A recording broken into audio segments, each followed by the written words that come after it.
Hey everybody, and welcome to ZEN Tech. It is Privacy, Security, and Enterprise Week on Talk Mobile 2013. So we are yet again going to try to tie in a little bit, mostly with the privacy and security part of it.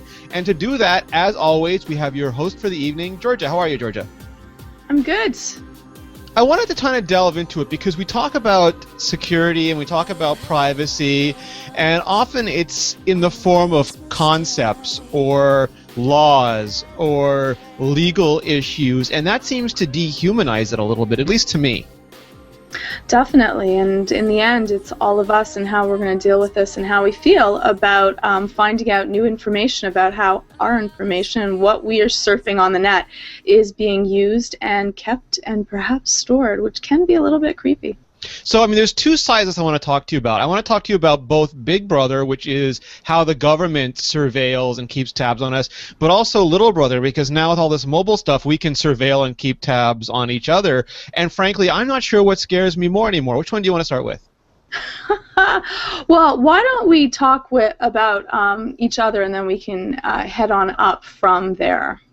All right, so the time was there was all this fiction, like science fiction, about surveillance states and living under the thumb of totalitarian regimes, and that's because we couldn't really imagine a society or a technology where we could do this to ourselves. But now every phone is a camera phone. We see people outside taking pictures with their tablets. Google's made a camera you can strap to your eyeball. Theoretically, forget the government, we can monitor each other 24 hours a day, 7 days a week. Not only can we, but we are. If we're finding more and more people are in a private moment and suddenly it's up on the web and it's there forever without your permission. So it used to be only celebrities that had to worry about having paparazzi constantly sending unpleasant and unflattering photos of what you're doing. But now everyone has a means to take a picture, store it, store a video, and then upload it for everyone else to see, to mock, to comment on. And you really don't have any say on it. So it's kind of scary. Be careful. If you're scratching your nose, be careful. So, if you're Scott McNealy from Sun, or Larry Ellison from Oracle, or Eric Schmidt from Google, you've been saying for years and decades that there is no privacy. It's an illusion, and that everything is going to be collected and monitored. Is that true, or is that them trying to convince us of something? I believe so. I think that if you truly don't want anything up on the internet about yourself or where you're searching or where you're going, you shouldn't be putting anything up. And if you are, it's there forever. But now, even if you're choosing not to, surf the web or put up pictures or join Facebook or deal in social media, someone else might be doing it for you. So it's getting to be a whole new world out there, and privacy is much less private. So how should we feel about this? How should we feel about the idea? Traditionally, it was like nanny cams, and you had to go to a store and buy this James Bond stuff. But now it could be a photo taken in a changing room. It could be someone recording your conversation when they're across the table from you. How should we feel about this kind of stuff? Is it just too much for us to take in? Well, I've always been kind of on the side of more private than other people, and it kind of bothered me. I never put my pictures up to iCloud, just because I'm like, it kind of was creepy to me to be thinking that Apple servers were storing my photos, though I pretty much did sillily trust that Apple wasn't going to be selling them to anywhere. I guess I was wrong. But I think that it's a really strange kind of situation where there's really nothing that you can do about it. Everyone else is on the web, and that's the way that you're going to contact people, and even if you're dealing with business or work, I don't know if there's any other way around it besides being a hermit and being completely off the grid. I don't know. I think that it's like one of those situations where the frog's in the pot of boiling water, and if the water was really hot and boiling right away, the frog would jump out. This happened all at once. We just jump out. But the internet has become commonplace, and it's the way where most of us do our contacting, our media, the way that we're discussing with other people. And because of that, we're sharing a lot of information, and slowly the water is getting warmer, and we're getting to this uncomfortable place, but we're just staying in the water. There's not much really that you can do about it. So let's start with the stuff that I don't know, at least that we can start to address. Let's say someone is at the park and taking pictures of your kids and you're uncomfortable by that. Or let's say someone's in a changing room with a camera phone out. Or let's say your significant other has hidden a camera in the room and you find out about it. How do you start approaching these issues? Well, I think that being really straightforward and saying, in a private space, you have a expectation that what you're doing is private, and actually, in a lot of states, that would be completely illegal. So you can simply say, please, I would like you to turn that off. Even someone bringing out their phone on their own and looking like they're videotaping, I think that you have a right to say, are you videotaping, or asking them that question. I think that you shouldn't be accusatory about that, because right away they're going to become defensive because perhaps they're only searching through media, or perhaps they're taking a photo of something else. But I remember once bringing a camera into to do a video in it was supposed to be a completely empty changing room, and there was a woman in the changing room at the time, and I had permission to film there, and she really got worried, and I actually went and I said, don't worry, there hasn't been any filming made, and I showed her the camera and I showed her that there wasn't anything saved on it. But it's just getting really kind of, the stuff that's out there. I don't know. Rene, how does it make you feel? It's one of those things where you don't think about it until you see headlines, and then because it's happening to other people, you sort of think about them in the abstract and in the academic.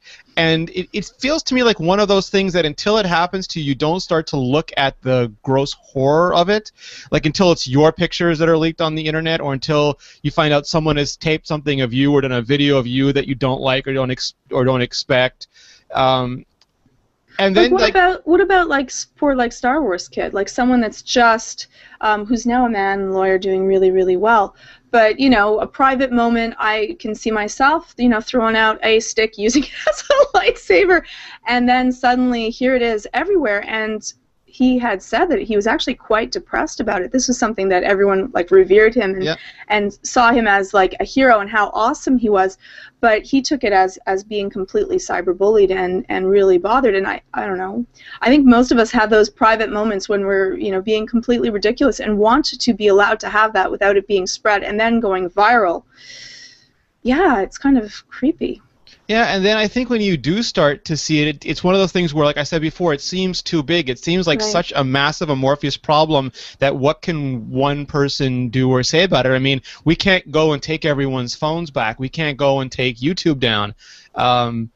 What kills me though too, Georgia, is and I made reference to this with you I think previously, is the paparazzi you mentioned. They used to make a living going out hunting down celebrities, taking photographs of them, and you'd think that would switch to people with phone cameras, but it isn't even that. Now there's celebrities who just take bathing suit pictures of themselves and put it on Instagram, and media doesn't have to go and hire these cameras anymore. They can just look at the Instagram feed for whatever celebrity they want, and chances are there's booty pics on there. I mean, they've turned into their own paparazzi, and it's kind of that I understand even less. You felt violated for all those years. Are you taking your power back, or are you becoming what you feared or disliked? Well, I think that a lot of that has to do with the way that at least you have a control over the way that you are being seen. And there's a certain amount of people that see that that's a quick way to increase your fame or increase your notoriety. And I think that some people, there was a picture of Geraldo Rivera, who's 7 years old, and he took a picture of himself naked. There's a towel, so you don't see any naughty bits, but you're looking and he looks fabulous for 7 years old. I have to say, he has a great body. He chose to do it. If it's done by yourself, I think it's completely different than the thought Robert of Scoble took Google Glass into the shower. Not a great body. Still did it. Got a lot of attention. Right. Right, but it's your choice. I think that it's completely different when you're the one that decides to throw something out there and you don't mind people doing it, compared to the invasion of privacy if someone else, or maybe even you send something on Snapchat to someone else and then they take it and actually, use a hack in order to save it, which we've figured out that you can do, or, it's in an email and then sends it out to a website and it's everywhere plastered. I think that, also the thought of how do we respect each other and what is your comfort level, and how do we, deal with private pictures, instead of getting a quick karma hit on the internet, instead of, keeping something that's private and leaving it private.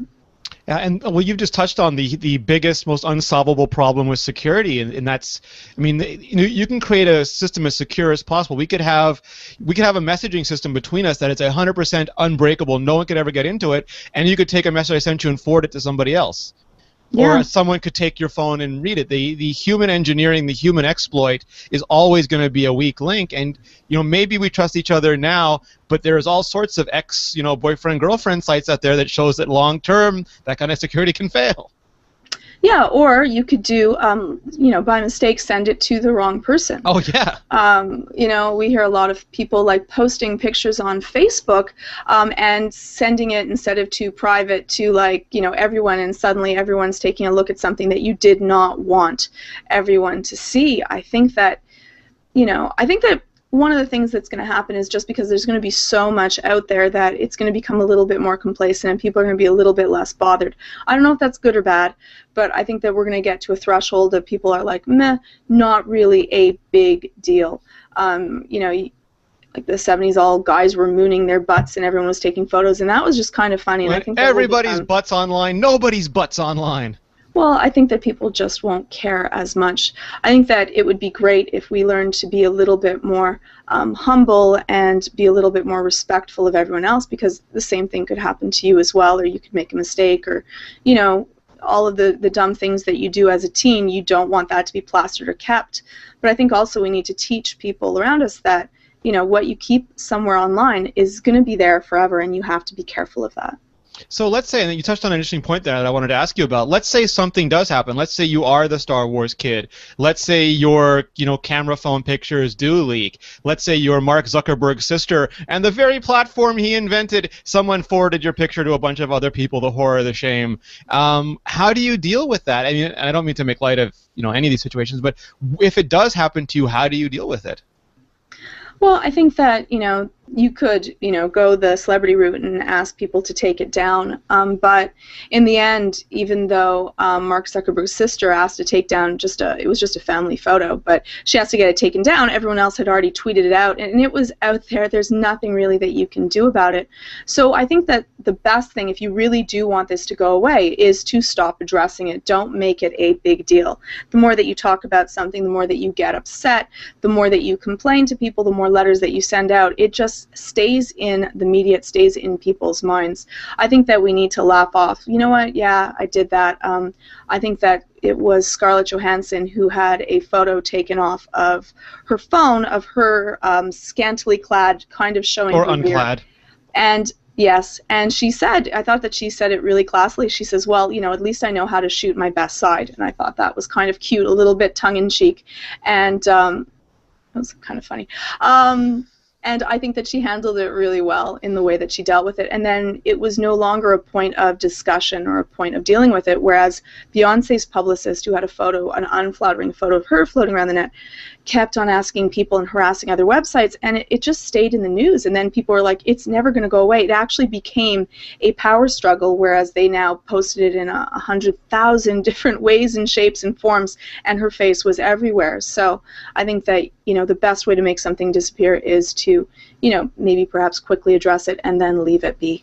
Well, I mean, beyond that, so I'm not Beyonce or Scarlett Johansson level famous. So my personal reaction, I think there'd be anger, there'd be shame. How do I deal with those feelings? Like, it is an ex-boyfriend, or you send the message to the wrong person. How do you deal with the personal feelings that you have? Well, I think that you're going to go through all of the regular feelings of loss, no matter what. You're going to be angry, and then you're going to be hurt, and you're going to be shocked. But I think that in the end, you also have to, if there's nothing that you can do about something, there is no reason to keep it within your memory. There's some things that you can do. If you can do something about it and ask the websites that they're on to take them down, and they can, great, ask them, send them personal letters. You can also have a lawyer send a letter to them to ask to take them down. You could personally address the person that did that and ask why, but in the end, if they're doing something malicious in the first place, they are hoping to hurt you. So you're probably going to give them more satisfaction than what it's worth.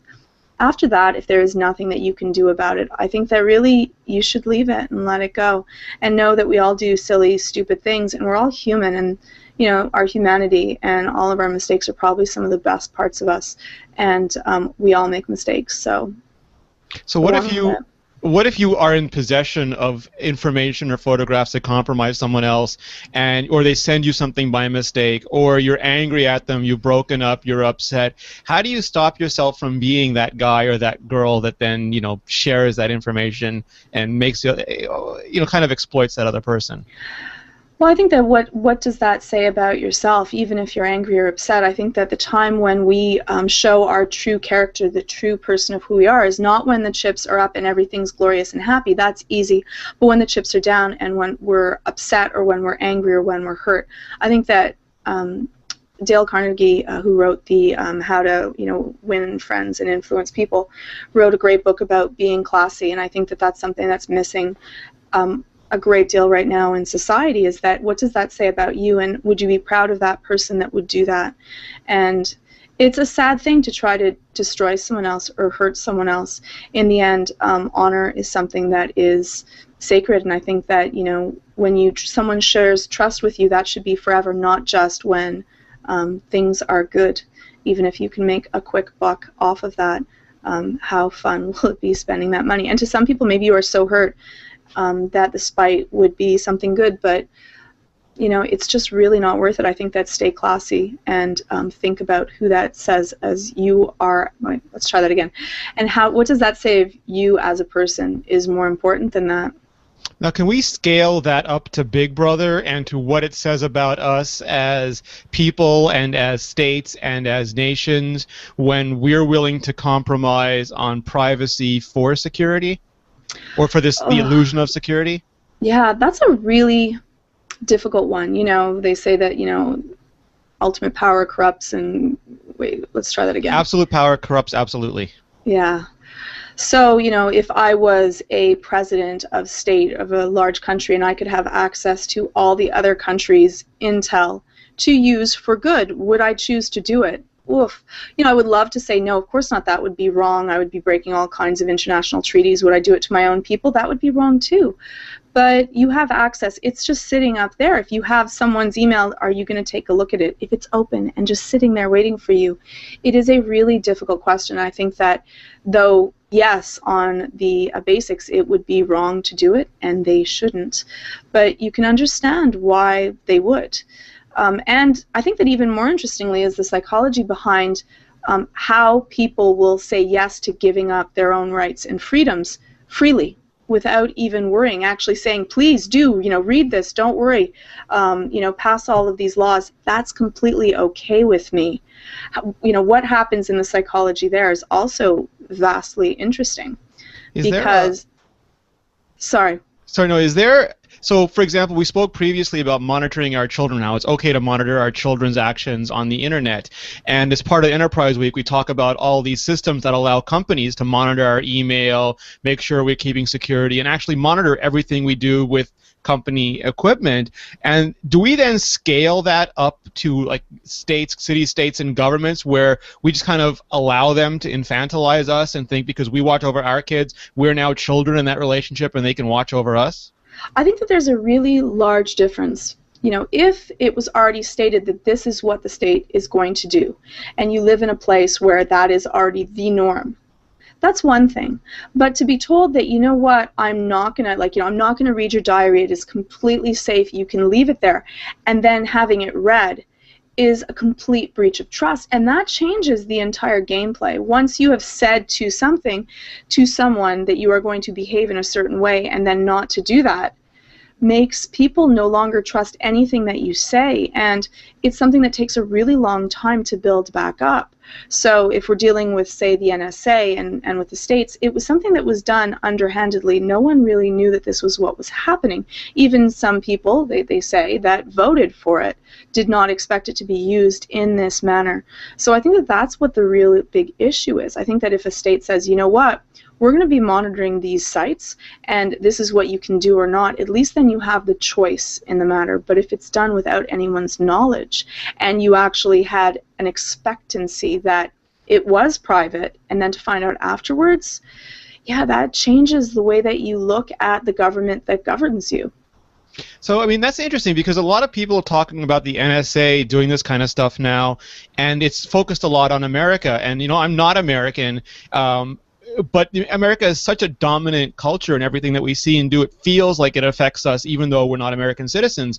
But at the same time, you'd probably expect it if you heard, oh, the Syrian government is spying on their people. And as a Canadian, I mean, we have CSIS, and I believe that their only job is to spy on Canadians. And I have no idea what they do or for how long they're doing it, because they're not in the headlines the same way the NSA is.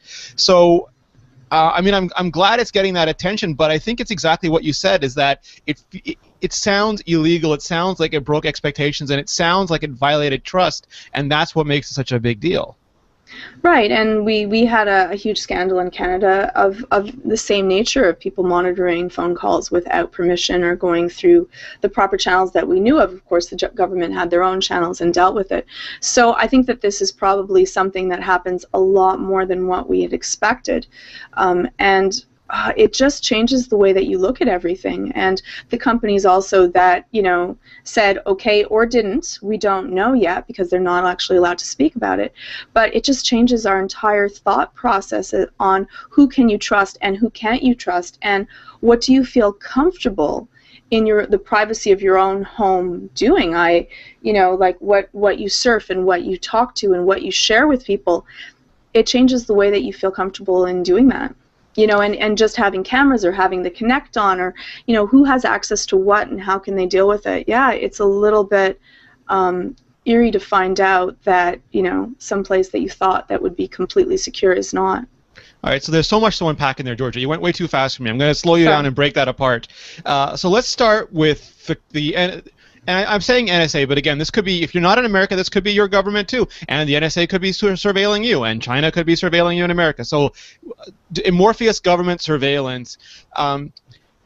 When we use a service, like let's say I use Google Mail, or I use Apple's iCloud, or I use Microsoft services, I don't know if I ever expected that to be... I don't know if I ever expected Microsoft or Google or Apple or Facebook to have access to that. Certainly there's been enough headlines about Google and Facebook that my first instinct is not to trust them. So I feel like I'm expecting that more. But the idea of them sharing it with third parties, even if that third party is a government, seemed like more of a violation to me, even because I sort of didn't see that coming. Yeah, well, definitely. Like, one is, you kind of know that if you're using an application, the people that run the application that are storing this data would definitely, if they wanted to, have access to this. With, say, Google, if you're using, the search engine, that they're actually, finding out where you search to sell ads to you. And they scan my Gmail. That's public knowledge, right? It's pretty, even if you work in a company, the system administrator for that company can read every single email that you send. And if you use your work email for private issues, they can read that as well. So definitely it should be expected, or at least known. Though I think that people use the technology enough, you become complacent with it. You see the snake right next to you, you expect it not to bite you because it has not bitten you yet. And then after, when it happens, you're shocked and then think back, well, of course, I should have kind of thought of that. So I think that with those type of services. Oh, wait, before you go on, I mean, that's the sort of thing, like when Facebook started ruining what people were buying for their people for a birthday, that was sort of a little snake bite, and it made you more aware that kind of stuff could happen. Definitely it did. And when suddenly, you had an expectation of something and then it changes and you're like, wait a second, or they change the security on the site and, everything is public and you have to go back. Like, it's just definitely Apple removes emails with terms they don't like in it. At least, like, you're aware now that the companies are doing this kind of stuff. Yeah.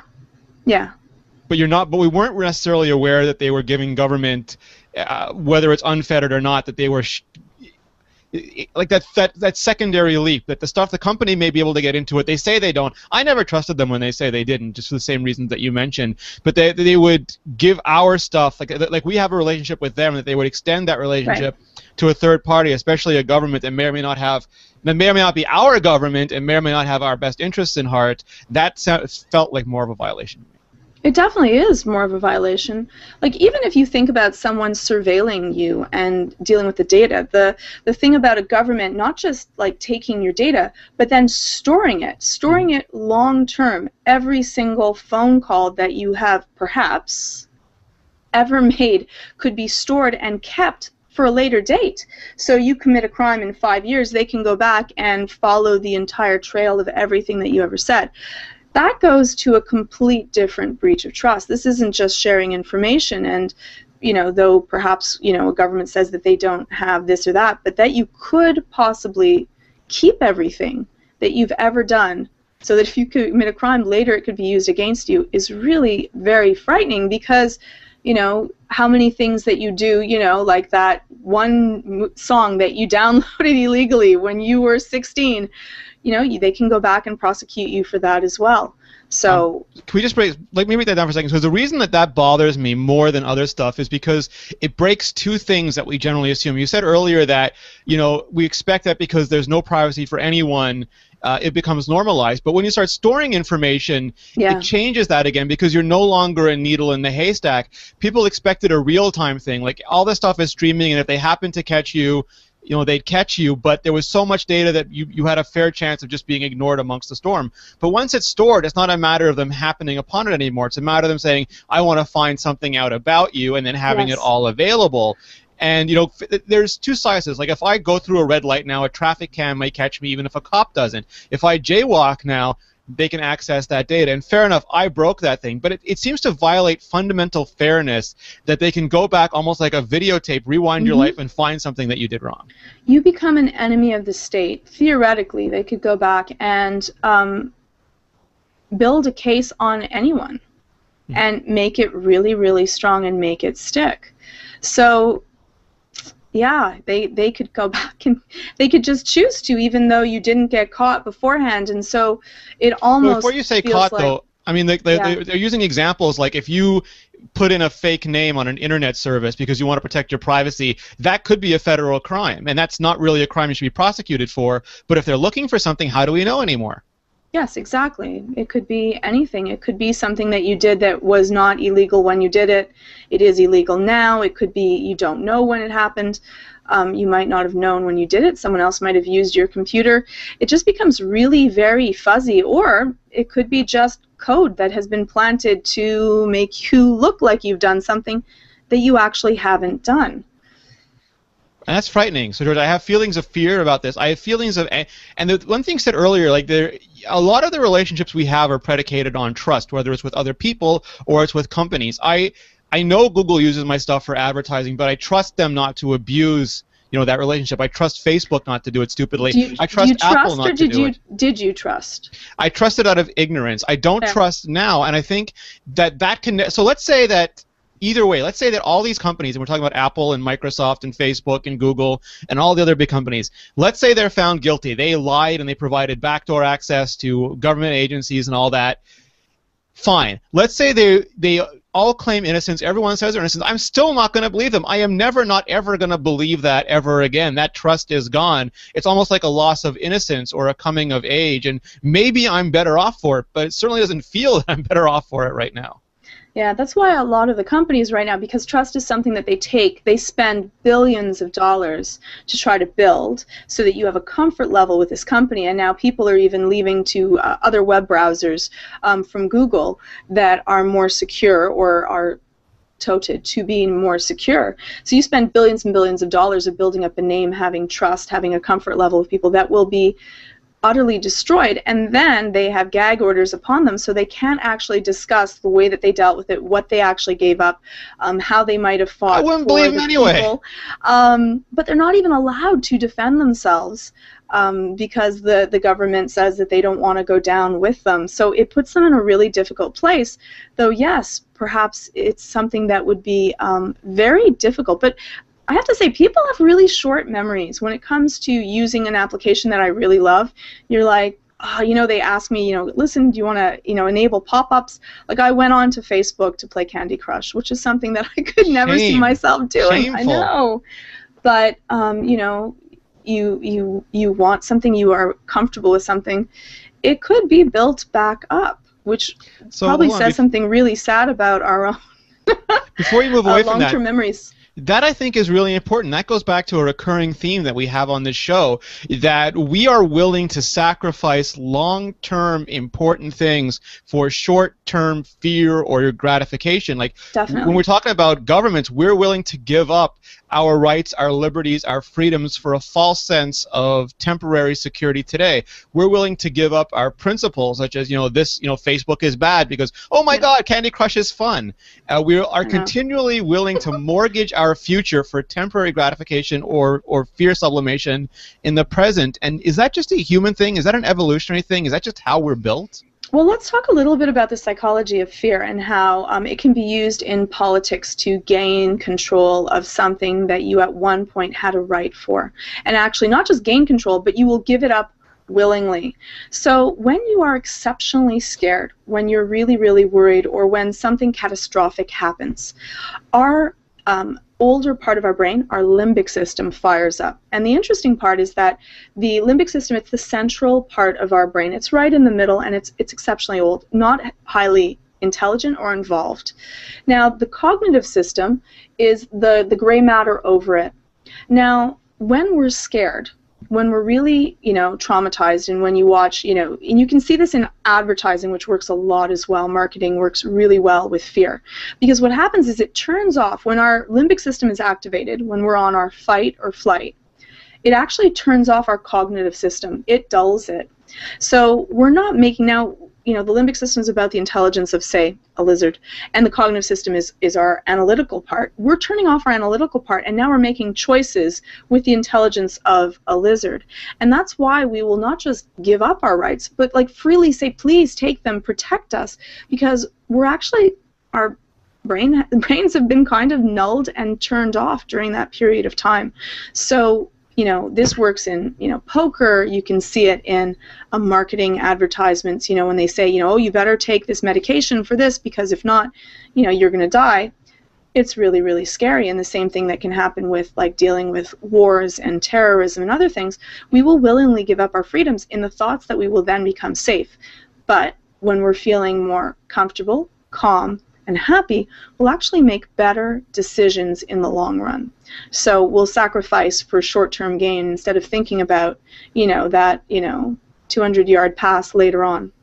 Is that why we don't learn from history, why we've seen this sort of thing happen before? We can even watch a movie about how stupidly it happened and say, oh, those people were idiots. We'd never do that, while we are doing it. Yes, exactly. It is. We're creatures of habit. You can think that the psychology, the limbic system, dealing with a catastrophe, actually it works really, really well for short-term games. But then, we're much more creatures of habit, and we will do things in a repetitive way than we believe that we actually will acknowledge.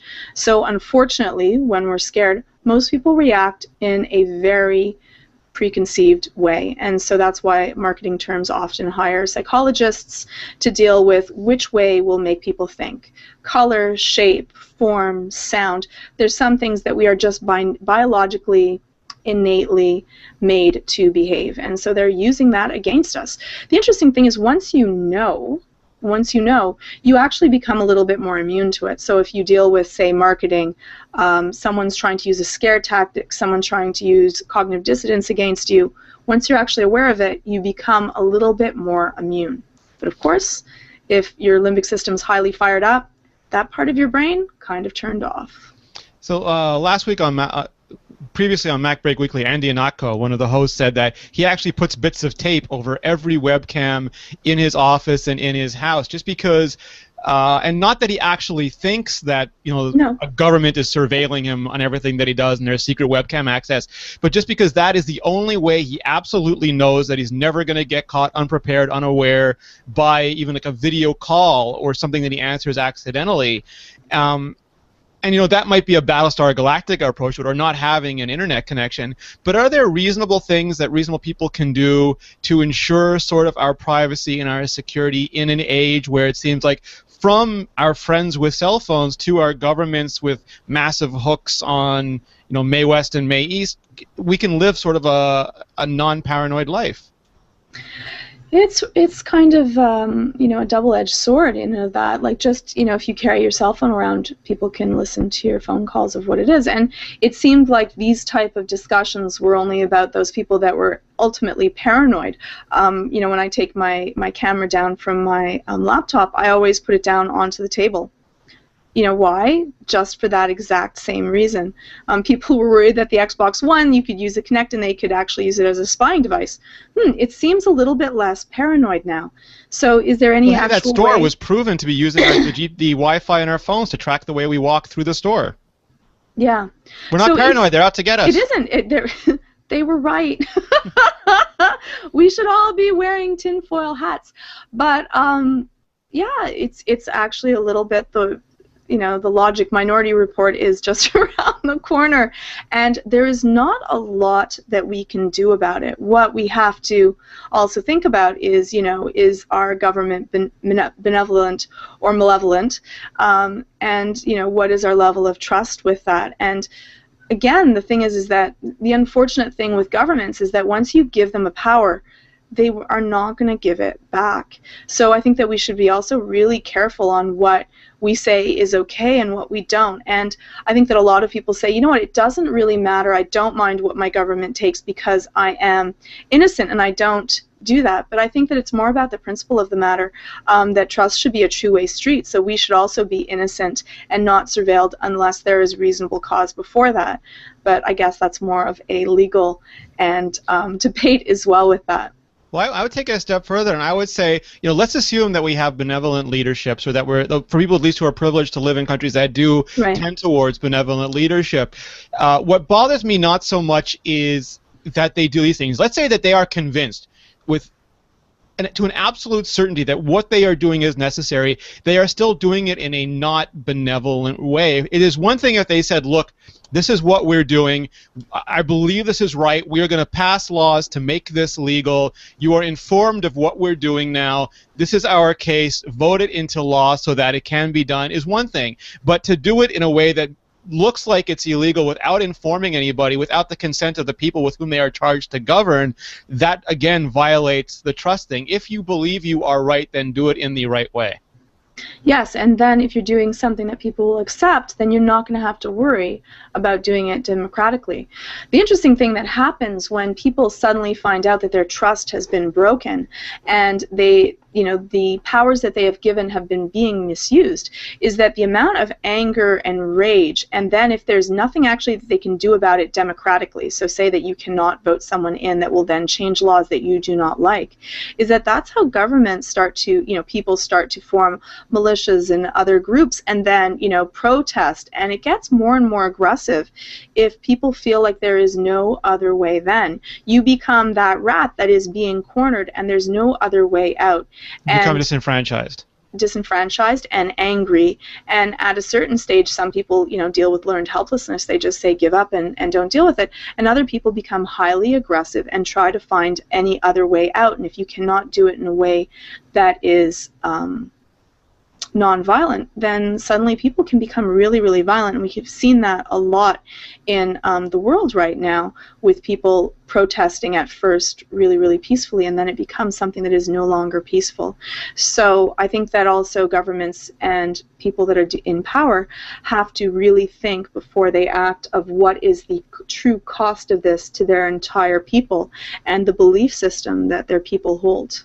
And by the same token, like my insurance company recently, they sent me a piece of paper that said we will no longer cover your home for acts of terrorism, responses to acts of terrorism, meteors, or tsunamis. And they told me this, and I guess because they're legally required. If when I sign up for an Apple account or I sign up for a Google account or a Facebook account, it says, right now it says like we may share this information with our advertising partners. If it says we'll share this information with their advertising partners, and maybe they do this now, maybe more than ever, maybe not as fully as they should, we will share it with government agencies under any circumstances whatsoever, then at least again it's implying informed consent, and then I don't feel violated. I feel like I know what I'm getting into, and I can make different decisions if those don't suit my fancy. Yeah, but the thing with a government is that there's no way a government is going to do that, because that means that you have a right to say no, and they don't want to take that chance. Their thought is that it's better to do it and then ask for forgiveness after, and oh, sorry, Just like Facebook. Exactly, and so because of that, they want this information, and they don't want you to have that right. They don't really care, and in the end, what can you actually do about it besides voting someone in that you think will change something? And in the end, these are things that have probably been in place for much longer than we actually expected them to. So, do I think that probably most governments are doing this exact same thing? They probably are. Yeah, I'm not a big believer in political parties. I often think that political parties are just theater, like the gladiatorial combats. It's things to get us worked up and entertained, to make us think that we have power, when actually the majority of stuff behind the scenes regulates itself and does the same thing regardless of which party happens to be in power or not at the same time. Right. Right. And then it's sad if you really do believe in, democracy or your whatever political party you believe in, and you vote someone in and then things don't happen the way that you hope to. It's actually much more crushing than if you kind of expected this to happen. It's the same reason why we hold, say, people that we look up to at a higher regard than we do people that we don't. We actually will believe that they deserve a harsher punishment because of that, because we looked up to them and expected more from them. The same thing if a cop does something wrong. We're like, how could they do that? They're a cop. Their job is to uphold the law. They should have done a better job with dealing with that. You know what, Georgia? That's why I always go to the crooked car repair shop, because I know they're going to screw me. Now I know what you're thinking. I could go to a real car shop and not get screwed, but no, they're going to screw me too. So at least I'm expecting it when it happens this way. That is one way that you could go to it. I think that being informed is probably the best way to deal with it. If you know a little bit about mechanic work, you'll know what's happening, or you'll know they're screwing you. Just be present, or just say there's cameras everywhere in my car. I am watching you. Little brother. Yes. There are other ways, but sometimes it's kind of difficult, especially if you're comfortable with something. So, especially when, say, Apple Maps, Google Maps, like how I'm just going to be lost. I'm thinking, well, let's think. They can either know where I am constantly, or I could be lost all the time. Create dependencies and then remove them. That's where comedy comes from. Exactly. And then you get so used to it, they just suck you in really, really slowly. And then you're like, I'm hooked. I'm addicted. I cannot get rid of it. So now what am I going to do? You're going to tell me where people can find out more about you and about this show. You can find me on Twitter. It's Georgia_Prime, and you can also find me on iMore. And you can find more of your shows at mobilenations.com/shows. You can find me at Rene Ritchie. You can find me at iMore. And you can find all of us for Talk Mobile at talkmobile2013.com. It is week 5. We have 5 more weeks to go, 10 weeks total. It's been a blast, Georgia. Thank you so much. Thank you, everyone. Now I'm going to go put on my tinfoil hat. I'll make in you my one. bunker. Make you one. Duck and cover.